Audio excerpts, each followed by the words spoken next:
3 hours. That's all it takes for a modern city to begin unraveling when the power goes out. At first, it feels like a small inconvenience. The lights flicker once, maybe twice, and then everything goes dark.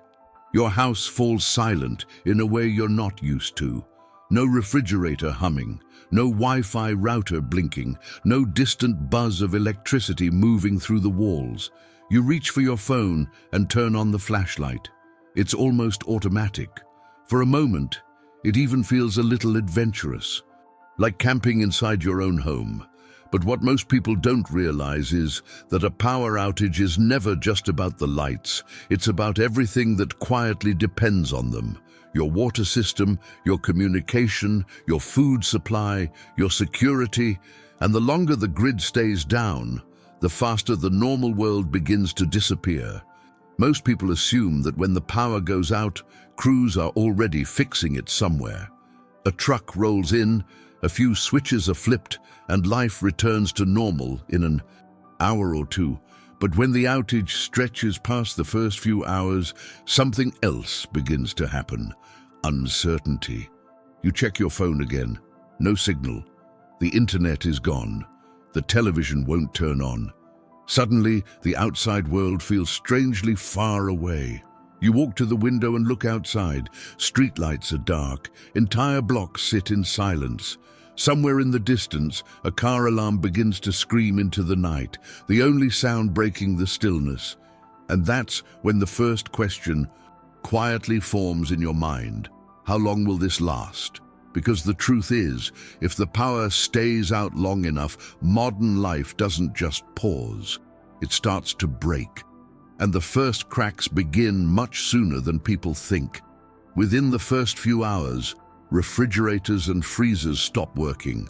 Food slowly begins warming. In hospitals, backup generators kick in.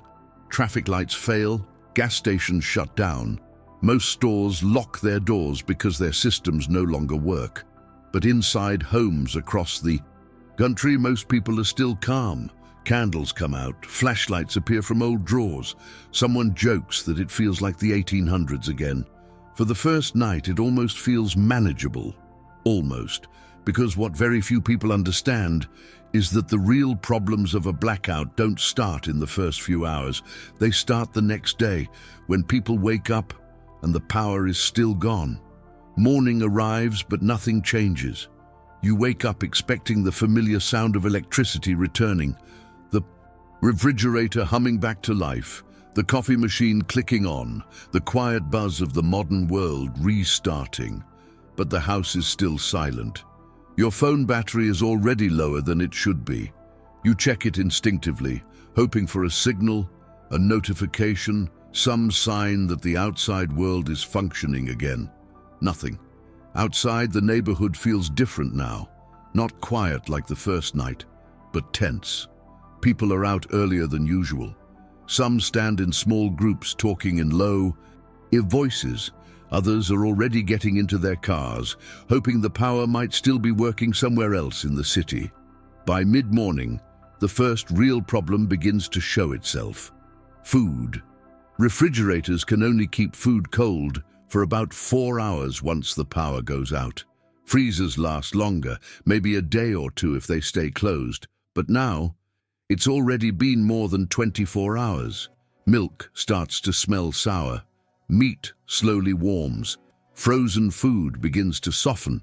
Across entire neighborhoods, people start realizing the same uncomfortable truth at the same time. The food supply inside their homes is quietly ticking down.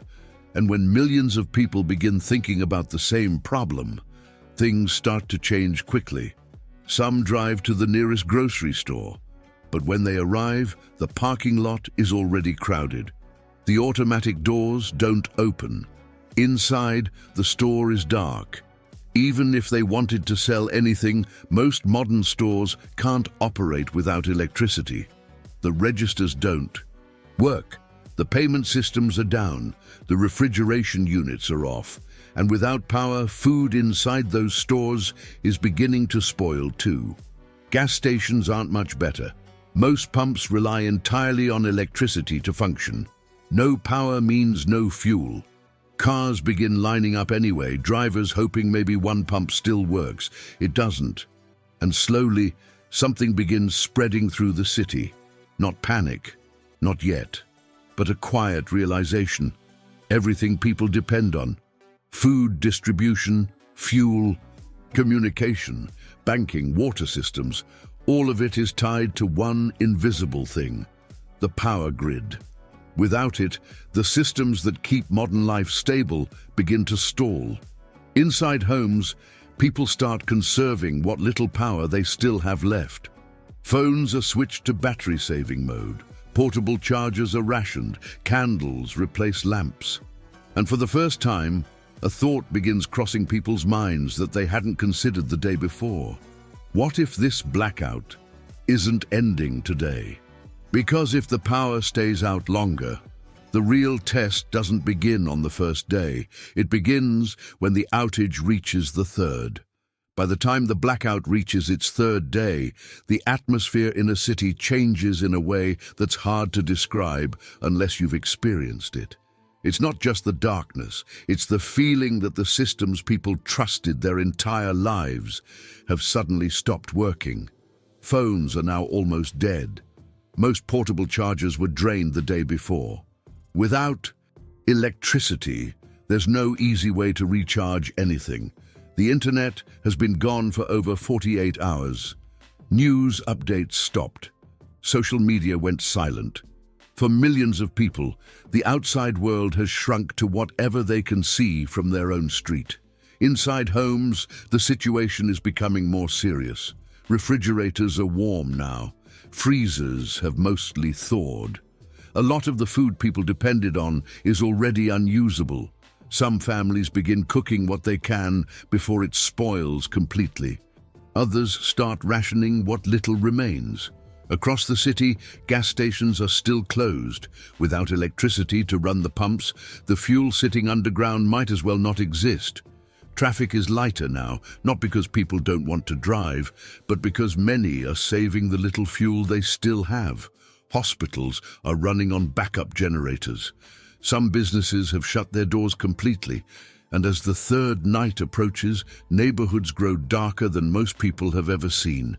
No streetlights, no glowing windows, just the occasional beam of a flashlight moving through the dark. And this is usually the moment when people begin asking a different question. Not, when will the power come back? But, what happens if it doesn't? Because the truth most people don't realize is that the modern electrical grid is one of the most complex systems ever built. When something large disrupts it, storms, cyber attacks, infrastructure failures, restoring power isn't always immediate. Sometimes it takes days, sometimes longer.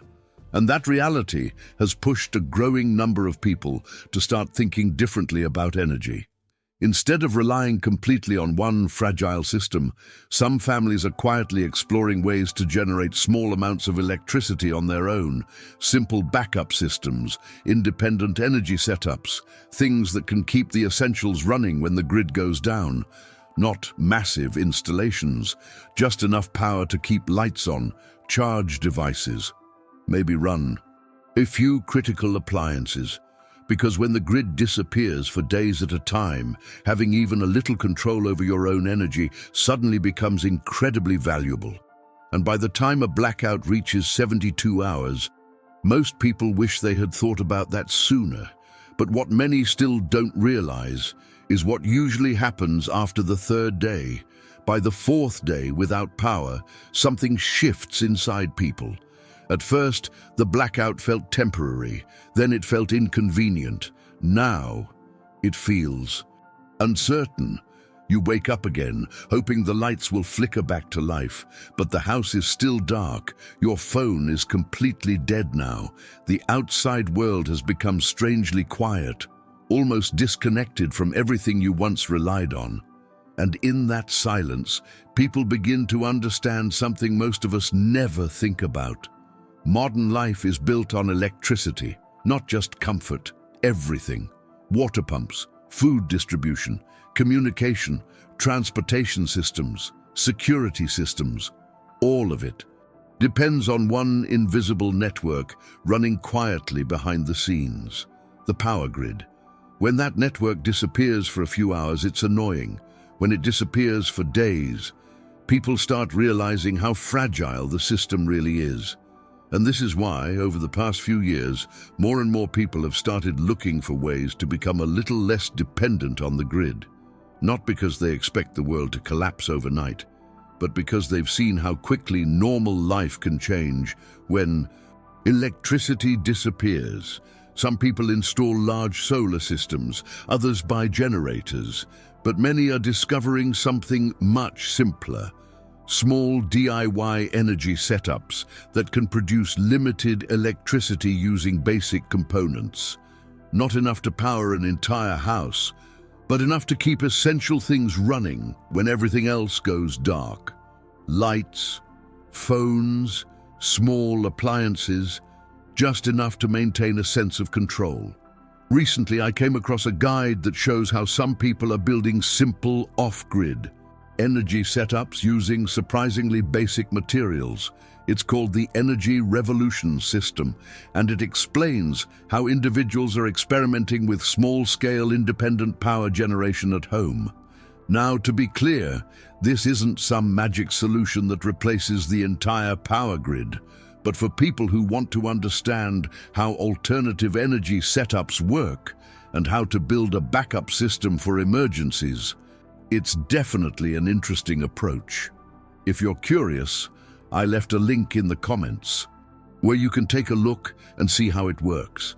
Because at the end of the day, the real question isn't whether the grid will fail forever. It's much simpler than that.